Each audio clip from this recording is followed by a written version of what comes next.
it's really happening.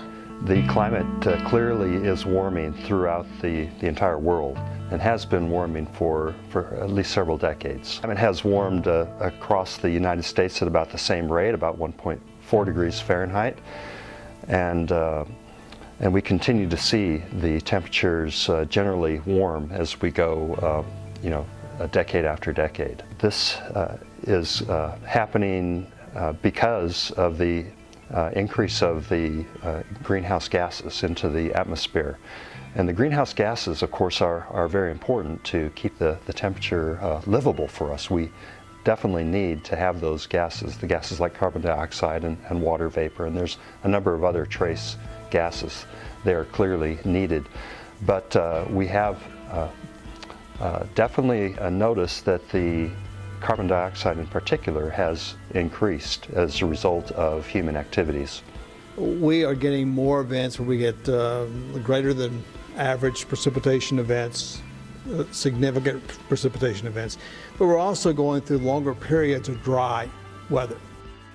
There are birds here that were not here 30 years ago. There are fire ants that are migrating into this area that were not here 30 years ago.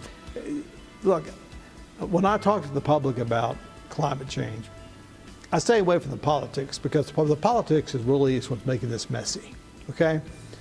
I'm just telling you, here are the facts.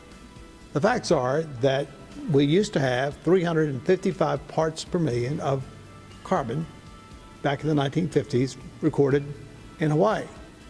We're now at 405. We know that the 400 threshold is a significant number. And what that means is it's going to accelerate the warming of the planet. So we know that it's happening. The cities know it's happening. Municipalities know it's happening. I think most Americans agree that climate change is real. Where most Americans probably get upset is when you have a government, especially the United Nations, trying to impose fees, taxes, whatever, on a sovereign country like the United States. And the United States doesn't want to be like that. We want to make our own decisions. So guess what's happening? Local municipalities and states are now moving toward restrictions. And that's the way it should happen. And I think that's the way it will continue to happen.